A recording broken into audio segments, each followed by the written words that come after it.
श्री शिवाय नमस्तुभ्यम। हम सबको पता है कि सावन का बहुत ही पवित्र महीना चल रहा है और आ गया है रक्षाबंधन का पर्व। और मेरी तरफ से यानी कि द नेचुरल प्लैनेट फैमिली की तरफ से आप सभी को रक्षाबंधन की बहुत बहुत शुभकामनाएं। आप सभी भाई और बहनों में जो प्रेम है वो हमेशा बना रहे ना। ये दिन पर्व भी इसलिए विशेष हो जाता है क्योंकि यह दिन श्रावणी पूर्णिमा के नाम से भी जाना जाता है। और अगर आपने महादेव को ओम वाली राखी बांध दी तो आपके भाई की तरक्की कोई रोक नहीं सकता। आपके भाई और बहन में जो प्रेम है वो हमेशा बना रहेगा। अब वो राखी हमें कहां पे लगानी है, कैसे करनी है, इन सभी को बताऊंगा, तो वीडियो को पूरा देखिएगा, ठीक है ना। चलो बात करते हैं। देखो, सबसे पहले तो कोशिश करिएगा, राखी मार्केट में बहुत सारी अवेलेबल है, कुछ छोटी सी राखी लेके आना जिसमें ओम बना हो। जैसे इसमें बना नहीं है तो मैं बना दे रहा हूं आपको। ऐसी ओम वाली राखियां मार्केट में अवेलेबल हैं, मिल जाएंगी। चाहे छोटी ले लो बड़ी ले लो, आपके ऊपर डिपेंड करता है, ठीक है ना।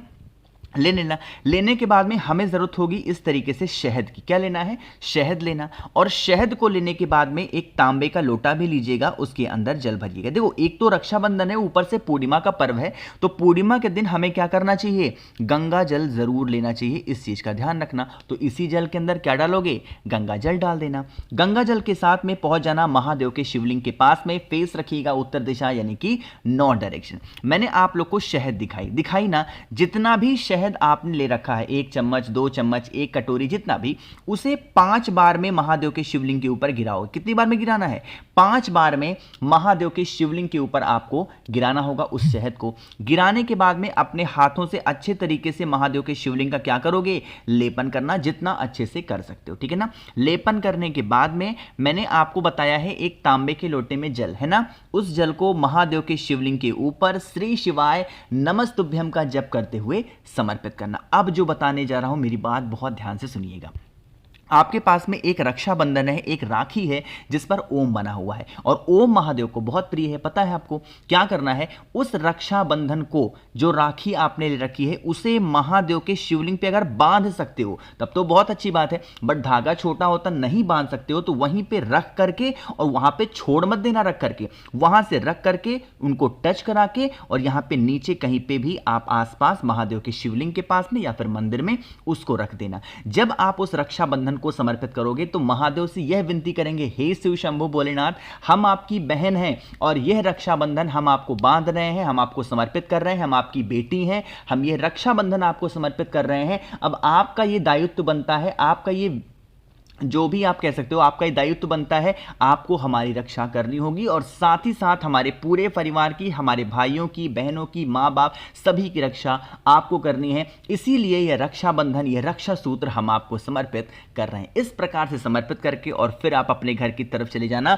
यकीन मानिए, जो भी व्यक्ति श्रावणी पूर्णिमा, जो रक्षाबंधन का पर्व होता है, उस दिन इस उपाय को कर लेता है तो उनकी फैमिली में कभी कोई संकट, कभी कोई प्रॉब्लम आ ही नहीं सकता, ठीक है ना। करके देखिएगा। तो यहां पर हम सभी लोगों ने बात कर ली है अपने इस पहले उपाय की। एक चीज का और ध्यान दीजिएगा। देखो, आप सभी लोग क्या करोगे, इस टाइम पे रक्षाबंधन का जो पर्व है वो आप मनाओगे, तो आप अपने भाइयों को राखी बांधने से पहले महादेव के शिवलिंग को, आप जो भी राखी बांधने जा रहे हो अपने भाई को, चांदी का हो, हीरे का हो, सोने का हो, या फिर ऐसे पॉलिथीन टाइप का हो, जैसा भी ले रखा है आपने, उसको टच करा देना एक बार। उसके बाद बांधने के लिए जाना। आपके भाई की तरक्की कोई रोक ही नहीं सकता, ठीक है ना। करके देखिएगा। तो यहां पे हम लोगों ने बात कर ली है अपने पहले उपाय की। आगे बढ़ते हैं बस वीडियो के हम लोग अपने दूसरे उपाय की तरफ, जो कि श्रावणी पूर्णिमा के अवसर का सबसे फेमस और बहुत ही प्रसिद्ध उपाय है, जो कि हर बार पूज्य गुरुजी अपनी कथा में जरूर बताते हैं। बात करते हैं इस उपाय की, और यह उपाय होगा आपकी इच्छा पूर्ति के लिए, आपकी मनोकामनाओं को पूरा करने के लिए। उसके लिए हमें लेना होगा मात्र 1 चावल का दाना, जो कहीं से खंडित ना हो, टूटा हुआ नहीं होना चाहिए, ठीक है ना। 1 चावल का दाना ले लिया। चावल के दाने के साथ में आपको लेना होगा एक बेलपत्र, जो कि होगी बहुत ही प्यारी सी, बहुत ही सुंदर सी, जो कहीं से कटी फिटी ना हो। 1 चावल का दाना, एक बेलपत्र, और तांबे के लोटे में आपको जल भरना है, और जल लेना है आपको अपने घर से, और पहुंच जाना महादेव के शिवलिंग के पास में, जो कि फेस रखिएगा उत्तर दिशा यानी कि नॉर्थ डायरेक्शन। जो बताने जा रहा हूं, मेरी बात बहुत ध्यान से सुनिएगा। आपके पास में 1 चावल का दाना है और आपके पास में एक बेलपत्र है। आपको क्या करना है? सबसे पहले उस 1 चावल के दाने को महादेव के शिवलिंग के ऊपर समर्पित कर देंगे, ठीक है ना।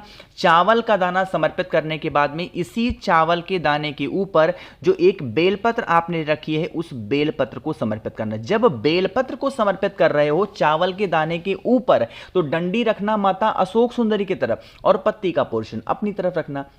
उसके बाद में जो आपकी मनोकामना हो, जो आपके विशेष हो, बहुत दिनों से परेशान चल रहे हो, उस कामना का ध्यान करते हुए इसी बेलपत्र जो आपने बेलपत्र समर्पित किया है, बेलपत्र के ऊपर तांबे के लोटे से जो जल होगा, यहां पे महादेव का एक नाम आपको बोलना है और वो नाम होगा चंद्रमौली महादेव। इसी बेलपत्र के ऊपर बिल्कुल स्लो मोशन में धीरे धीरे धीरे धीरे करके चंद्रमौली महादेव के नाम से अगर आपने उस एक लोटे जल को समर्पित कर दिया, यकीन मानिए आपकी फैमिली तो खुश रहेगी, साथ ही साथ बरसों से आपकी जो मनोकामना अधूरी रह गई है, वो पूरी ही नहीं हो पा रही है, वो आपकी मनोकामना पूरी जरूर हो जाएगी। ठीक है ना, बहुत स्पेशल तरीके से आपको समझाने की कोशिश की है, तो आप सभी लोगों को इस उपाय को जरूर करना होगा। तो 2 उपाय की हमने बात कर ली है, आगे बढ़ते हैं बस वीडियो के हम लोग अपने तीसरे उपाय की तरफ। लेकिन ये तीसरा उपाय कैसे करना है और कहां पे करना, इसकी बात हम तब करेंगे जब आप सभी लोग करेंगे वीडियो को लाइक, और मेरे जितने भी भाई बहन आवाज मेरी पहली बार सुन रहे हैं, चैनल को जरूर सब्सक्राइब करिएगा। ठीक है ना,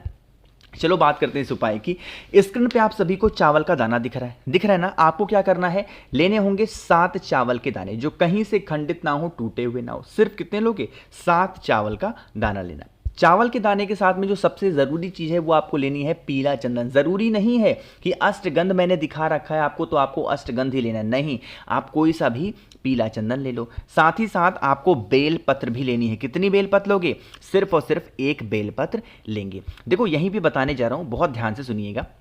मैंने आप लोग को पीला चंदन दिखाया, ठीक है ना। बेलपत्र में 3 पत्तियां होती हैं, 3 की तीनों पत्तियों पे अच्छे तरीके से आपको क्या करना है, उस पीले चंदन को लगा लेना। जितना अच्छा लगा सकते हो, खूब अच्छे से पीले चंदन को बेलपत्र पे लगा लेना। लगाने के बाद में आपको लेना है एक तांबे का लोटा, उसमें जल भरिएगा अपने घर से और सीधा इस जल को लेके पहुंच जाएंगे महादेव के शिवलिंग के पास में। फेस रखिएगा उत्तर दिशा, यानी कि नॉर्थ डायरेक्शन। मेरी बात बहुत ध्यान से सुनिएगा। आपके पास में है चावल के 7 दाने, है ना। चावल का दाना अगर 7 आप लेते हो तो उसे हमेशा माता अशोक सुंदरी के स्थान पे समर्पित करना चाहिए। कुछ इस प्रकार से बात करते हैं कि भैया इस तीसरे उपाय के बेनिफिट तो आपने बताया नहीं। इस उपाय का फायदा होगा बीमारी को लेकर, कि अगर आपके घर में कोई भी व्यक्ति ऐसा है जिसको बीमारी पीछा ही नहीं छोड़ रही है, तो आप इस उपाय को जरूर करेंगे। ठीक है ना। 7 चावल का दाना कहां पे चढ़ा दिया, माता अशोक सुंदरी के स्थान पे। जो पीले चंदन से लगा हुआ आपके पास में बेल पत्र है, उसे पहले टच कराएंगे इन्हीं 7 चावल के दाने के ऊपर। एक ध्यान रखिएगा, रखना नहीं है, सिर्फ टच कराना। ठीक है ना। पहले यहां पे, फिर माता के हस्त कमल पे, और लास्ट में फिर महादेव के शिवलिंग के ठीक ऊपर समर्पित करना। और यहां पे समर्पित करके जो व्यक्ति आपके घर में बीमार है उसका नाम और गोत्र बोलेंगे। लास्ट में फिर आपको क्या करना है, 1 लोटा शुद्ध जल तांबे के लोटे से श्री शिवाय नमस्तुभ्यम का जप करते हुए अगर आपने समर्पित कर दिया, यकीन मानिए श्रावणी पूर्णिमा पे इस उपाय को करके देखिएगा, अगली पूर्णिमा आते आती आपके घर का जो व्यक्ति बीमार पड़ा था, उस व्यक्ति की जो बीमारियां होंगी वो धीरे धीरे करके खत्म होना स्टार्ट हो जाएंगी। ठीक है ना। भूलना नहीं है, हर व्यक्ति को, हर इंसान को इस उपाय को करना ही करना। ठीक है ना। तो यहां पे हम लोगों ने 3 उपाय की बात कर ली है। आगे बढ़ते हैं इस वीडियो के सबसे आखिरी और बहुत ही छोटे से उपाय की, जो कि श्रावणी पूर्णिमा रक्षाबंधन के पावन से पर्व पर हमें करना है। और यह उपाय होगा बालचंद्रेश्वर महादेव के नाम से। किसके नाम से होगा, बालचंद्रेश्वर महादेव। क्या करना है, हमें लेना होगा यहां पर 1 बेलपत्र, इससे ज्यादा मत लेना। कितने लोगे, मात्र 1 बेलपत्र लेना। अब यह बात कर लेते हैं कि भैया इस उपाय के फायदे क्या होंगे। अगर मान लीजिए कि आपके घर में किसी को ऐसा कष्ट है जो खत्म ही नहीं हो रहा, चाहे नजर को लेके, टोने को लेके, या फिर बीमारी को लेकर के, या फिर धन को लेके, मनोकामना को लेके, किसी प्रकार का कष्ट है, तो 1 बेलपत्र लेना। उस बेलपत्र को पूर्णिमा के दिन, श्रावणी पूर्णिमा के दिन, जहां से चंद्र देवता के आपको दर्शन हो रहे हैं, उनके ऊपर से क्लॉकवाइज डायरेक्शन में, जिस दिशा में घड़ी घूमती है, 7 बार आपको कुछ इस तरीके से घुमाना है। और जब घुमाओगे तो बालचंद्रेश्वर महादेव के नाम से घुमा करके, और जो भी आपके जीवन के कष्ट होंगे उसे आपको कहते हुए महादेव के शिवलिंग के ठीक ऊपर उस 1 बेलपत्र को अगर आपने आज कर लिया, तो यकीन मानिए आपकी बरसों पुराने जो कष्ट होंगे वो सारे कष्ट खत्म जरूर होंगे। लास्ट में 1 लोटा शुद्ध जल तांबे के लोटे से श्री शिवाय नमस्तुभ्यम का जप करके जरूर से जरूर समर्पित करना। ठीक है ना। तो मैंने कोशिश की आप सभी को बहुत ही ढंग से, बहुत ही ठीक तरीके से सारी चीजों को समझाने की। बाकी वीडियो पसंद आई हो तो लाइक करिएगा। कुछ पूछना है, नहीं समझ में आया, नीचे कमेंट सेक्शन में पूछें, मैं पूरी कोशिश करूंगा आप सभी को रिप्लाई करने की। बाकी मेरे जितने भी भाई बहन आवाज मेरी पहली बार सुन रहे हैं, चैनल को जरूर सब्सक्राइब करेंगे। श्री शिवाय नमस्तुभ्यम।